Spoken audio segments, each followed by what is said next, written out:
Realmente motivo de louvarmos a Deus, bendizemos ao Senhor, porque no meio de todos esses problemas que temos vivido, o Senhor tem nos abençoado, tem nos preservado, tem nos trazido até aqui, com vida, com saúde, com fé, com esperança. É motivo de louvar a Deus. E a nossa igreja tem sido muito abençoada, porque mesmo nesse tempo de pandemia, de isolamento, de distanciamento, nós tivemos, desde o início do ano, funcionando a nossa classe de módulo 1. E tivemos 3 classes funcionando, para poder dar distanciamento e poder ministrar com segurança. E graças a Deus, nós chegamos ao final. E a partir agora, do próximo domingo, nós estaremos fazendo festas da colheita. Glória a Deus, né? Não uma festa, porque para não haver aglomeração, nós vamos ter que dividir essa recepção de membros por diversos cultos. E vamos iniciar então no próximo domingo. Nós vamos ter uma festa da colheita pela manhã e pela noite. Pensa bem que privilégio. Nós vamos receber mais de 50 novos membros na igreja, irmãos. Isso é motivo de glorificar a Deus. O que Deus está fazendo? A gente pensa que, muita gente que às vezes não tem vindo à igreja, pensa que não está acontecendo nada, mas a gente vê o povo de Deus reunido aqui, a vontade de estar junto, de estar louvando a Deus, que coisa maravilhosa. Tivemos aí, Miranda, a semana da oração, com a frequência também muito boa, o pessoal vindo orar pela família. Então a igreja está ativa, está agindo, está atuando, e nós vamos ter então esse privilégio vindo de Deus, de poder ter dividir a nossa festa da colheita, para receber tantos novos membros, novos irmãos que vêm juntar forças conosco. Graças a Deus por isso. Amém? Amém, fraquinho, né? Está alegre, Feliz por ver o que Deus está fazendo. Apesar de todo o pessimismo, às vezes, de todo distanciamento, Deus está trazendo, e Deus vai fazer maravilhas ainda maiores, com toda certeza. Vamos abrir nossa Bíblia, a carta de Paulo aos Romanos, capítulo 15. Romanos, capítulo 15, nós vamos ver do verso 1 ao verso 13.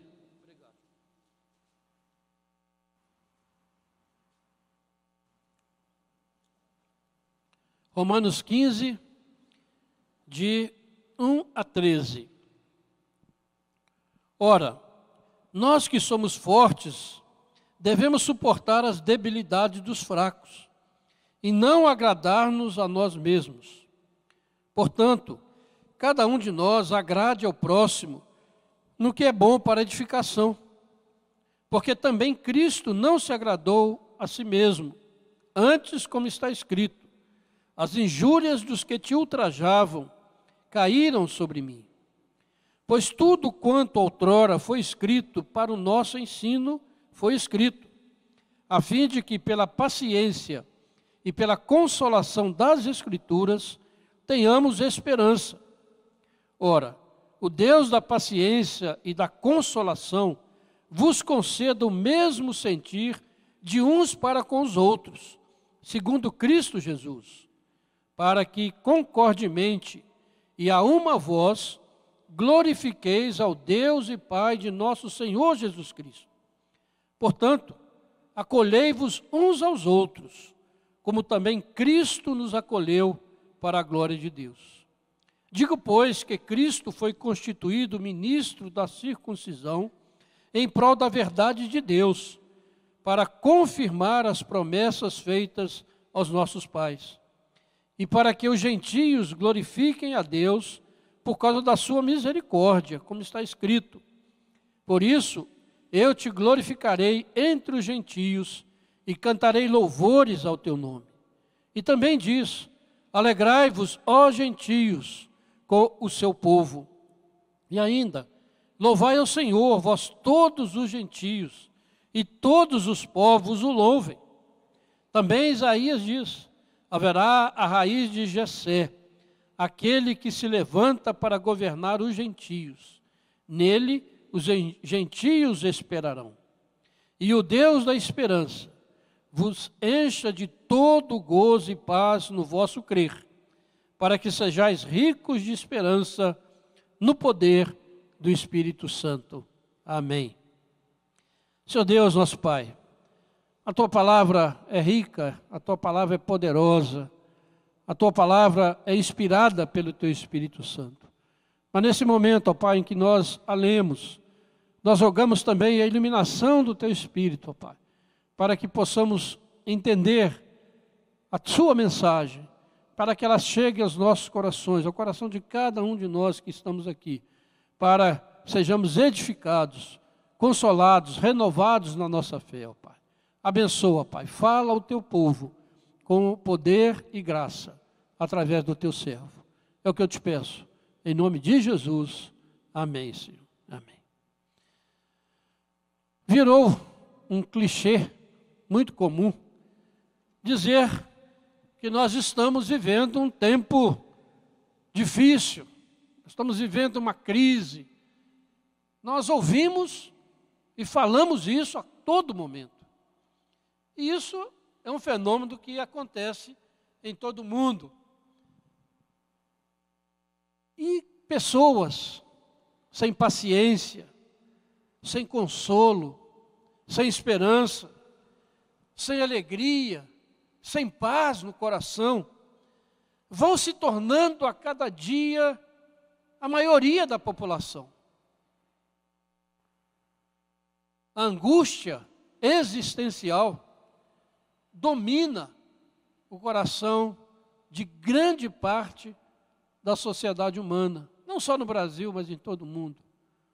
Mas devemos nos lembrar, irmãos, que isso é cumprimento de uma profecia bíblica registrada por Daniel, capítulo 12, versículo 1, que diz que no final dos tempos haverá tempo de angústia, qual nunca houve, desde que houve nação até aquele tempo.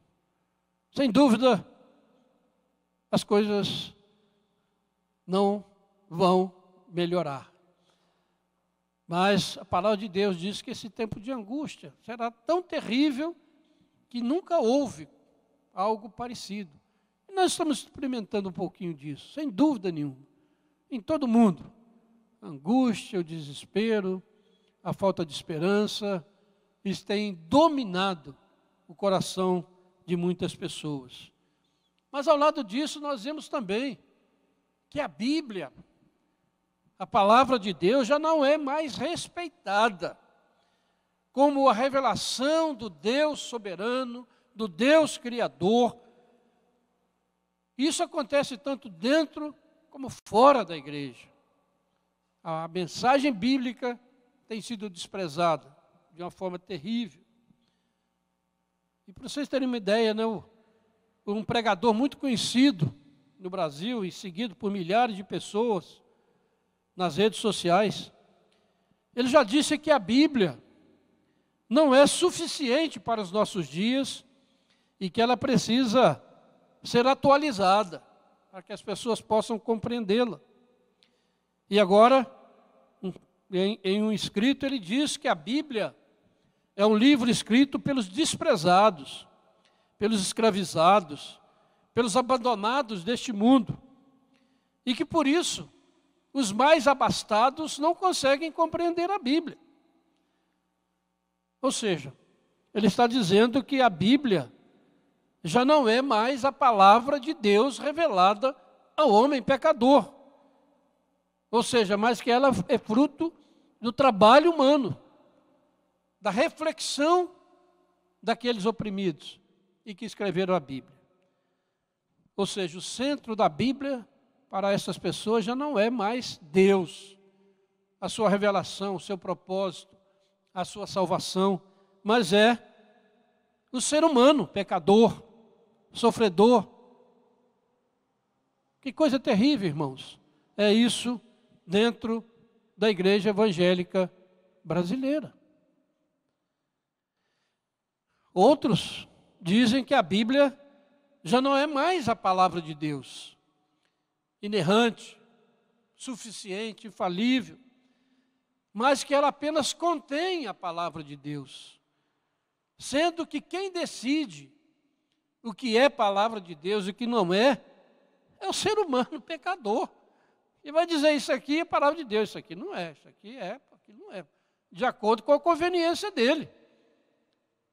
Então nós vamos que há um afastamento das verdades bíblicas acontecendo, irmãos, diante dos nossos olhos de uma forma terrível. Isso se chama manipular a Bíblia de acordo com os seus interesses pessoais. Mas precisamos reafirmar que nós, reformados, a Bíblia continua e sempre será a nossa única regra de fé e de prática. Reafirmar que todo o conteúdo da Bíblia, de Gênesis a Apocalipse, é palavra de Deus. Mesmo naqueles textos difíceis de entender, de interpretar, e que vai muito além do nosso entendimento, mas é palavra de Deus. Foi inspirado pelo Espírito Santo. E uma outra questão que nós estamos vendo acontecer muito, irmãos, são questões de opiniões pessoais, de posicionamentos políticos, que têm dividido o povo de Deus. E eu confesso como eu nunca vi em toda a minha vida, que já é bem longa. E este problema, irmão, se torna cada dia maior e mais evidente dentro do corpo de Cristo. Pessoas que se dizem cristãs, e às vezes líderes, que preferem seguir ideologias de partidos políticos, e até mesmo de idolatrar seus líderes, do que de ouvir e obedecer a palavra de Deus, a revelação bíblica, aquilo que está revelado nas Escrituras do Antigo e do Novo Testamento. E mais uma vez, tudo isso vem para confirmar a veracidade da revelação bíblica. Conforme diz Paulo em 2 Timóteo, capítulo 3, ele diz, sabe, porém, isto, nos últimos dias sobrevirão tempos difíceis, homens de todo corrompidos na mente, que resistem à verdade. E o caminho para o céu, irmãos, vai se tornando cada dia mais estreito. E são poucos que entram por eles, palavras do próprio Senhor Jesus. E esse texto que nós lemos, irmãos, é o final da grandiosa carta de Paulo aos Romanos, na qual ele expõe de uma forma magistral, inspirado pelo Espírito Santo, as doutrinas fundamentais da fé cristã. Não há na humanidade nenhum outro escrito tão profundo, que exponha com tanta clareza e com tanta firmeza as doutrinas da fé cristã. E é realmente ler o livro de Romanos, dá um nó na cabeça, porque não é, como diz o outro, fruto da reflexão humana, mas é fruto da revelação de Deus. A minha palavra hoje está focada no versículo 4. Você está aí com a sua Bíblia aberta, se for projetada aqui, que diz, pois tudo quanto outrora foi escrito, para o nosso ensino foi escrito, a fim de que pela paciência e pela consolação das Escrituras tenhamos esperança. E aqui esse versículo e essa palavra vai mostrar a importância da Bíblia para nós, igreja do Senhor. O foco está aqui, mas nós vamos trabalhar todo esse texto que nós lemos. E o tema, então, dessa palavra é a esperança gerada pela Bíblia na vida do crente. A esperança gerada pela Bíblia na vida do crente. Em 1 Coríntios 15, versículo 9, Paulo diz: se a nossa esperança em Cristo se limita apenas a esta vida, somos os mais infelizes de todos os homens. Aí, irmãos, de uma maneira clara, está a causa da infelicidade da humanidade. Trocar a esperança de vida eterna em Cristo Jesus, conforme está revelada na Bíblia, pelas esperanças falsas das ideologias humanas que terminam nessa terra, que não penetram a humanidade, a eternidade.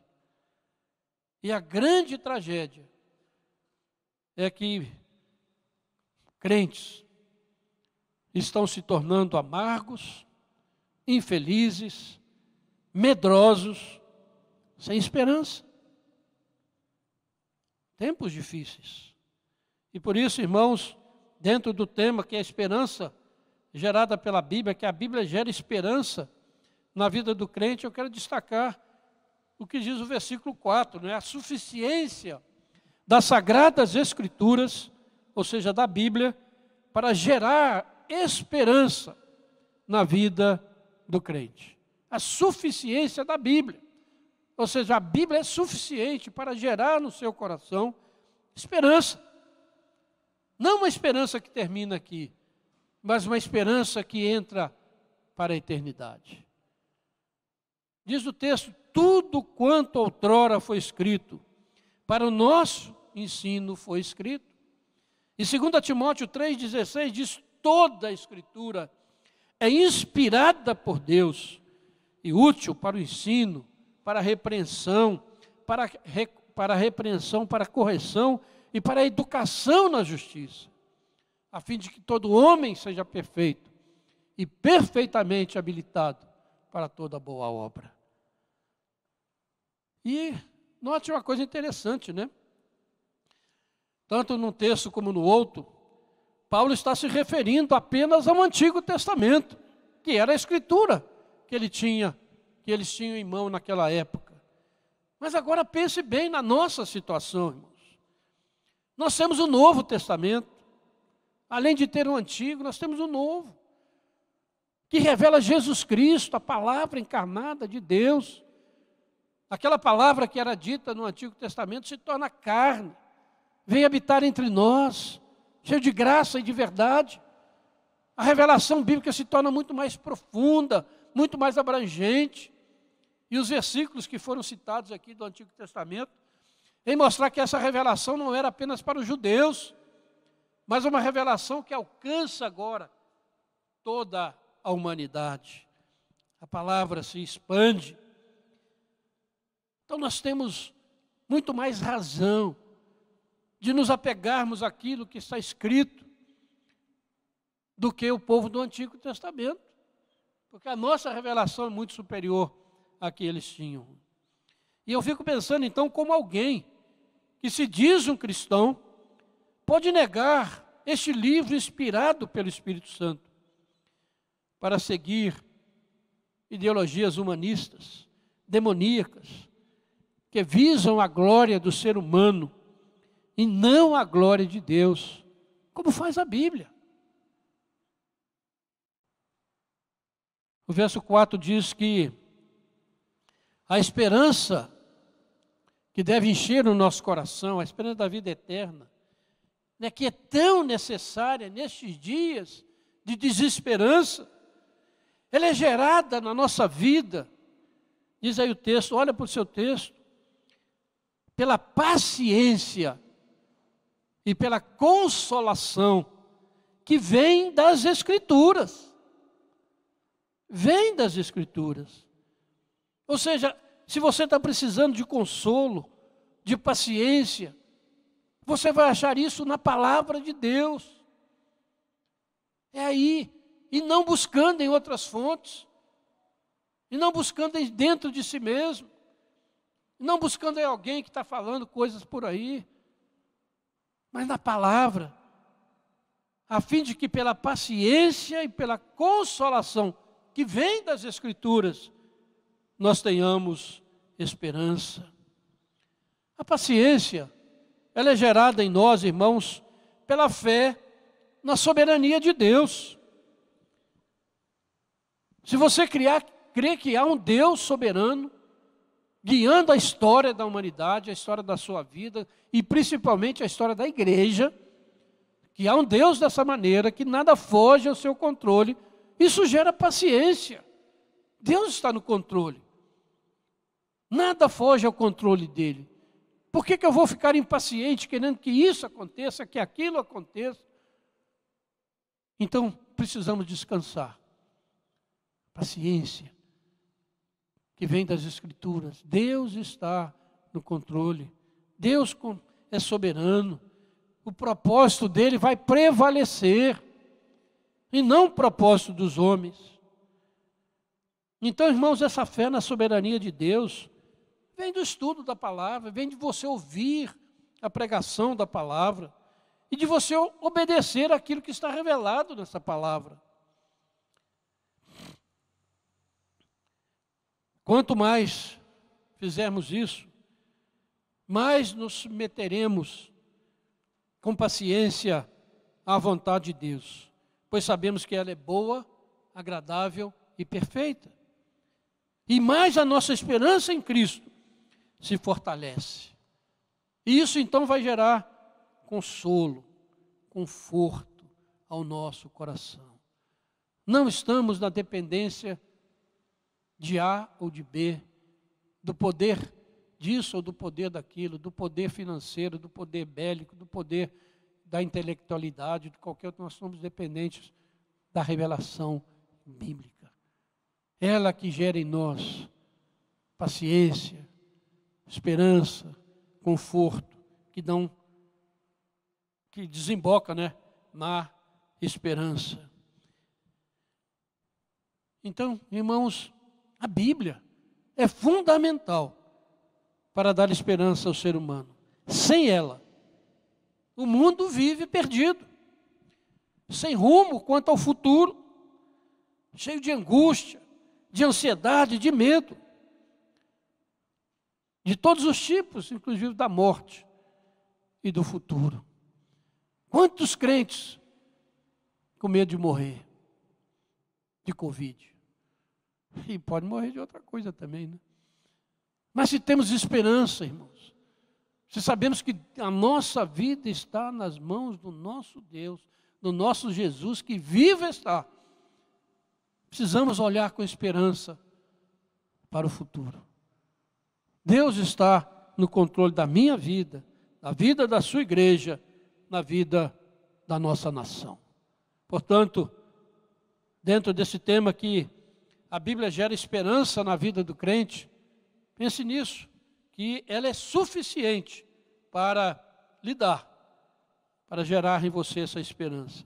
Mas o segundo ponto, eu quero destacar, é que a suficiência da Bíblia, ou seja, a Bíblia é suficiente para preservar a unidade da igreja na adoração. O versículo 5, o versículo 7 vai nos dizer isso. A Bíblia é suficiente. Vejam aí. Ora, versículo 5. O Deus da paciência e da consolação vos conceda o mesmo sentir de uns para com os outros, segundo Cristo Jesus, para que concordemente e a uma voz glorifiqueis ao Deus e Pai de nosso Senhor Jesus Cristo. Portanto, acolhei-vos uns aos outros, como também Cristo nos acolheu para a glória de Deus. A Bíblia é quem vai produzir em nós a unidade. Quando nós não ouvimos a Bíblia, quando nós não seguimos a palavra de Deus, não há unidade dentro do povo de Deus. É isso que está acontecendo. Pessoas buscando a unidade em tantas outras coisas, mas não na palavra. Nos versos 1, no verso 2, Paulo exorta aqueles que são fortes na fé a suportar os que são fracos. Mas em quê? Final do versículo 2, naquilo que é bom para a edificação, naquilo que produz edificação na vida do outro. Então, se você é um crente maduro, tem uma fé sólida, uma esperança viva no Senhor, você precisa ter paciência com outros irmãos que são mais fracos, que precisam de ajuda, de apoio para caminhar. Precisamos ter essa paciência naquilo que é bom para edificar, para levar essa pessoa a ter também uma fé vigorosa, viva, uma esperança real no Senhor Jesus. Porque agradar aqui não é apoiar a pessoa nos seus erros, né? Mas é para orientá-la quanto à sua salvação, quanto ao seu crescimento na fé, a sua maturidade. O crente forte, né, ele faz isso porque ele zela tanto pela glória de Deus, pela unidade do povo de Deus, que qualquer ação, palavras que vêm para prejudicar a unidade da igreja ou para ofender a santidade do nosso Deus, isso dói muito na vida de um crente maduro. Tem crente que acha, o cara faz piada com o nome de Deus, blasfema do nome de Deus, e a pessoa não está nem aí, está achando rindo, está achando engraçado. Mas um crente sincero, ele sente aquilo de uma maneira terrível, como se ele mesmo estivesse fazendo, e ele quer ajudar o outro a não fazer isso. E nos versículos que nós lemos, Paulo, então, no versículo 5, ele vai pedir a Deus, ao Deus, a gente pode ler aí, né? Ora, o Deus que pela Escritura concede paciência e consolo, vos conceda o mesmo sentir. Deus nos concede paciência e consolo por meio da Escritura. Que Ele também nos dê o mesmo sentir de uns para com os outros, segundo Cristo Jesus. A unidade da igreja. Preguei sobre isso há pouco tempo. Ela é fundamental para que o mundo creia que Jesus Cristo é de fato o Filho de Deus. Precisamos unir-nos uns aos outros, apoiar-nos uns aos outros, orar uns pelos outros e se interessar uns pelos outros. Deus nos conceda o mesmo sentir. E no sermão que eu preguei, Filipenses 2, tende em vós o mesmo sentimento que houve em Cristo Jesus, que se humilhou e foi obediente até a morte, morte de cruz. Coisa maravilhosa é a palavra de Deus, irmãos. E então aqui, essa exortação para a unidade. E o objetivo dessa unidade está aí no versículo 6, né? Um deles, né? Para que com um só coração e uma só voz, a igreja glorifique ao Deus e Pai de nosso Senhor Jesus Cristo.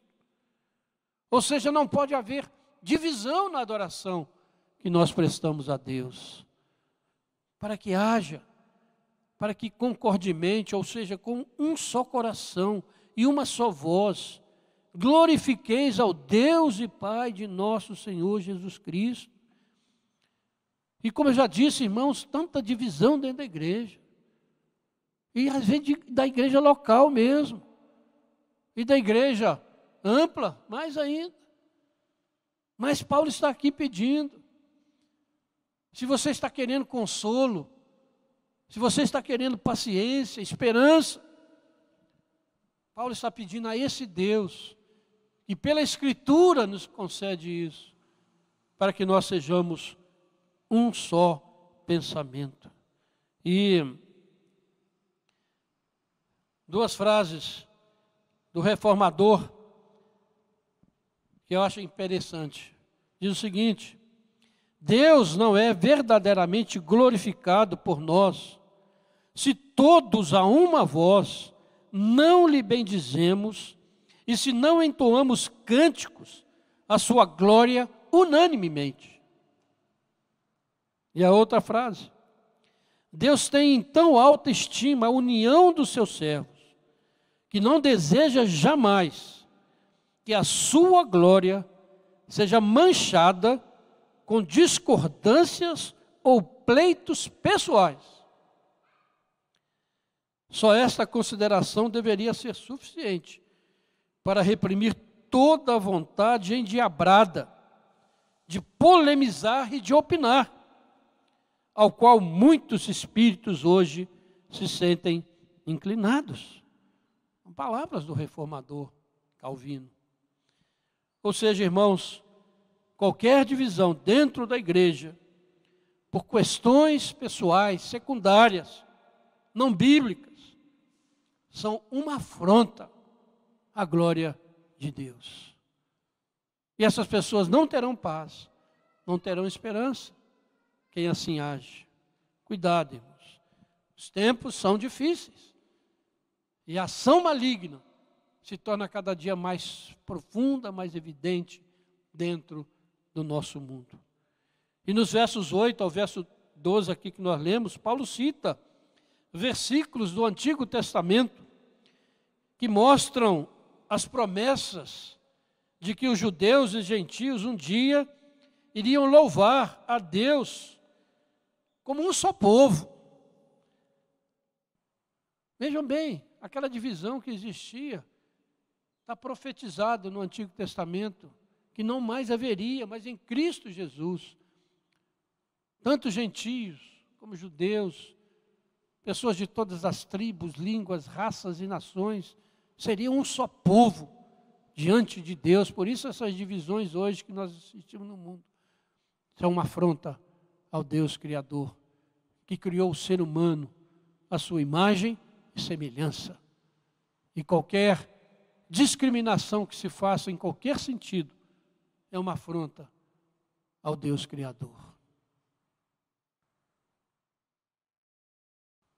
Quando todos os crentes se apegam e obedecem à revelação bíblica, a unidade da igreja é preservada e aumentada.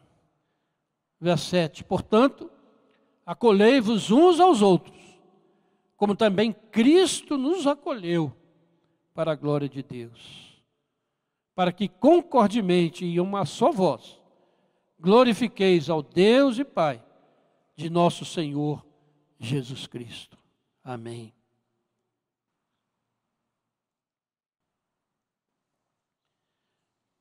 Portanto, já vimos que a Bíblia é suficiente para nos dar paciência, consolo, que geram esperança.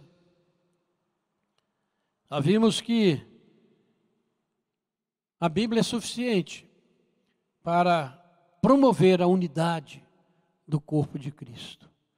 Em terceiro e último lugar, é dizer, a suficiência da Bíblia para encher de alegria, de paz e de esperança o coração daquele que crê em Cristo. Versículo 13. O Deus da esperança, eu gosto muito dessa expressão. O Deus da esperança vos encha de todo gozo, de toda alegria, de todo prazer e de paz no vosso crer, para que sejais ricos de esperança no poder do Espírito Santo. Aleluia. Glória a Deus pela palavra dele. Mais uma vez, Paulo vai, no verso 5, ele pede que o Deus da paciência e da consolação nos conceda unidade, nos conceda esperança. Agora ele vai dizer que, pede que esse Deus, que por meio da palavra, gera esperança no nosso coração, nos encha. Como diz aqui mesmo Romano, tudo vem de Deus e é para Deus. Então note bem, irmãos, antes nós recebemos alegria, recebemos esperança, agora a própria esperança vai trazer alegria e paz ao nosso coração. Aquilo que nós cremos, a nossa esperança, vai encher o nosso coração de alegria e de paz, irmãos. No meio das tragédias desta vida.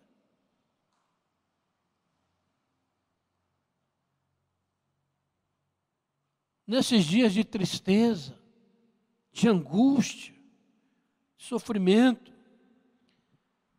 termos alegria e paz. Já pensou que bênção? Já pensou que coisa maravilhosa? Isso é mais valioso do que tesouros humanos, que não podem comprar nem alegria, e nem paz, e nem esperança. E hoje, né, todos nós ficamos um pouquinho tristes, né, porque independente de questões políticas ou não, aquele prefeito de São Paulo, 41 anos, jovem, cheio de projetos, cheio de esperança, morre de câncer. Porque mesmo com os melhores tratamentos que podia ter,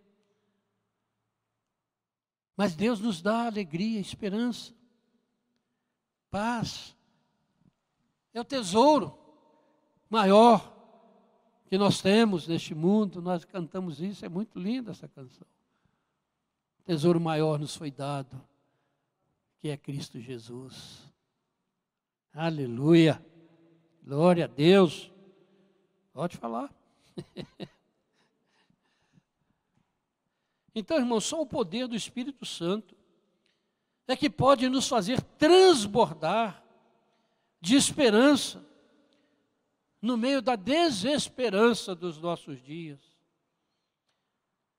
Agora é interessante que essa esperança que o Espírito gera em nós, ela não é egoísta. Ela não é só para a gente. Eu quero a bênção só para mim, para minha família, para os meus. Não, mas essa esperança, essa alegria, ela não é egoísta. Diz o texto que ela vai transbordar, ou seja, sejais ricos de esperança, para que ela transborde, para alcançar outros no meio desse desespero da pandemia, irmãos.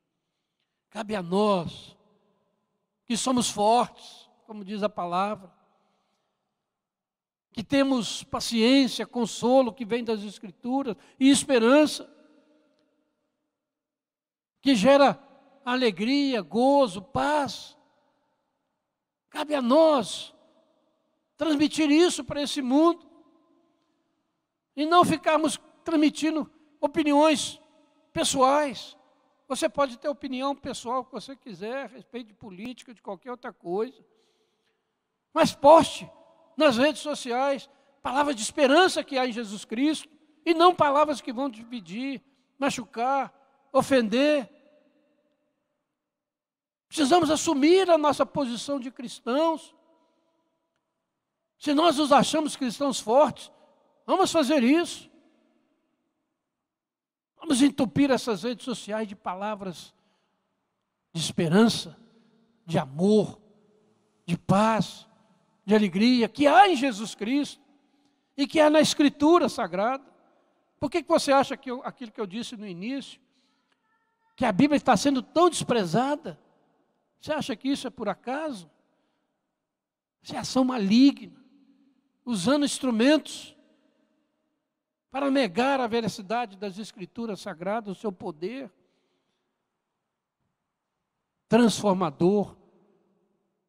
E quantos estão embarcando nessa canoa furada, né? Por isso, irmãos, preste atenção.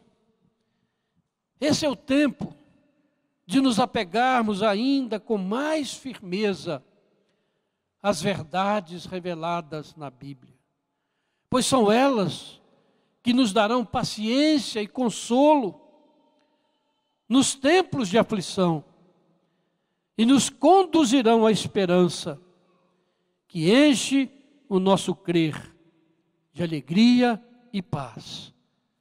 e que transborda para alcançar outros. Nesses tempos difíceis, mais do que nunca, nós, os crentes na palavra, precisamos nos apegar, irmãos, com mais firmeza, com mais confiança, nas verdades reveladas neste livro. Porque não são apenas tinta e papel, é palavra de Deus. Nos apegarmos a essas verdades, pois elas nos darão paciência e consolo em todos os momentos, para esperarmos o tempo de Deus. Vão nos dar, nesses tempos de aflição, e vão nos conduzir a uma esperança viva. Não apenas nas questões deste mundo, mas uma esperança que penetra a eternidade. Em Cristo Jesus. Isso vai encher o nosso crer. Veja bem, todo gozo e paz no vosso crer. Ou seja, a nossa fé. Ela não vai ser uma coisa da boca para fora, uma coisa sem sentido, sem propósito. Mas o nosso crer vai ser cheio de gozo, de alegria, de prazer, que vai transbordar numa esperança que vai alcançar aqueles que convivem conosco. Como você pode ter esperança nesses dias? Como você pode confiar em alguma coisa nesses dias? Como você pode achar que tem propósito nisso tudo? Você pode dizer: eu creio num Deus vivo, que conduz todas as coisas para a glória do seu nome. Portanto, irmãos, vamos nos empenhar para preservar a unidade do corpo de Cristo, como já vimos aqui, não permitindo, que ideologias perversas, demoníacas, cuja esperança se limita apenas a esta vida, venham nos separar uns dos outros, pedindo que a nossa adoração seja uma, seja com um só coração e com uma só voz. Os tempos são difíceis e trabalhosos. É o clichê, como eu disse. Mas o nosso Deus, que é o Deus da esperança, Ele continua no controle dos mínimos detalhes de todos os eventos da minha vida, da sua vida, da nossa nação e desse mundo. Ele continua no trono. Acabamos de cantar aquele hino novo que cantou aí, que letra linda, né? Não sei se só eu que não conhecia, mas eu achei muito bonito. Pelo menos prestei atenção na letra. Falando de Jesus, né? Que coisa maravilhosa, exaltando o nome de Jesus. Deus continua no controle, irmãos. E pelo poder do Espírito Santo que habita em nós, Ele nos levará seguros para a nova terra que Ele preparou para os seus filhos, na qual habita o amor e a justiça plena de Deus. Por isso, irmãos, em todas as coisas, tenha paciência.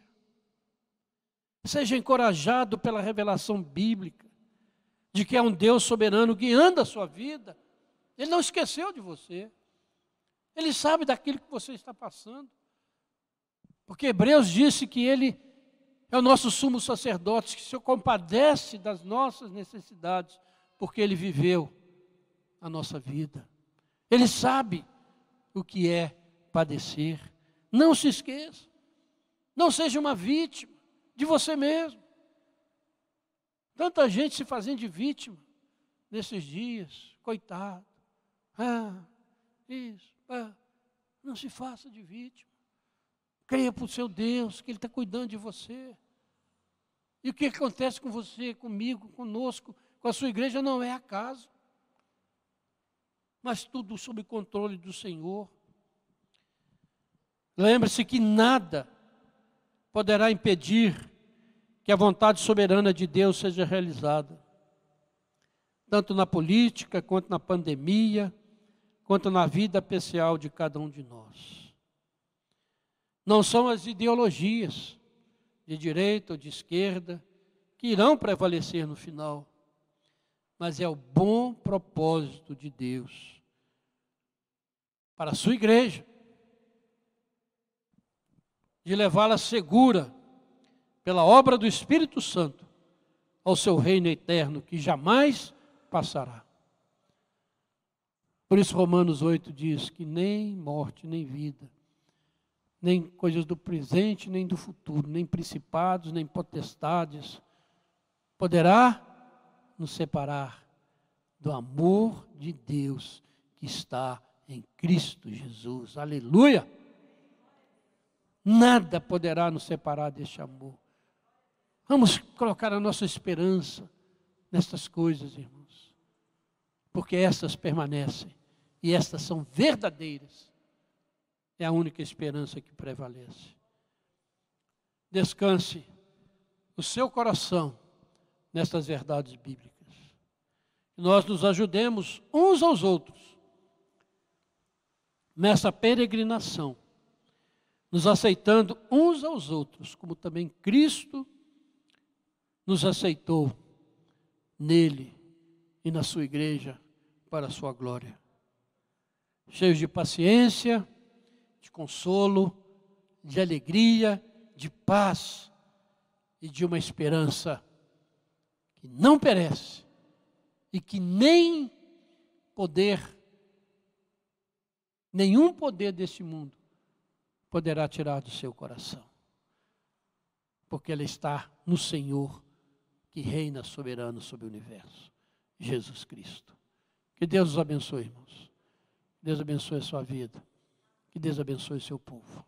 Vamos orar? Senhor Deus, muito obrigado, Pai, pela Tua palavra. Porque independente de nós, Senhor, ela fala, ela é viva e ela penetra nos nossos corações, trazendo, ó Pai, todas essas bênçãos que nós vimos aqui nesta noite. Eu te agradeço, ó Pai, por poder ouvir essa palavra e que o Senhor faça essa palavra prosperar na vida da Tua igreja, segundo o Teu propósito, que o Senhor já tem determinado, para a honra e a glória do Teu nome. Ó Pai, fortaleça a Tua igreja nestes dias. Ó Deus, fortaleça aqueles irmãos que têm com fidelidade sustentado esta igreja, mantido esse culto. Ó Deus, obrigado por aqueles que estão se chegando, ó Pai, de uma forma tão maravilhosa e extraordinária. Ó Deus, que a Tua palavra, pregada neste púlpito por quem quer que seja cada dia mais poderosa na vida da Tua igreja. Ó Deus, muito obrigado por essa esperança viva. Eu que te agradeço e te peço em nome de Jesus. Amém, Senhor.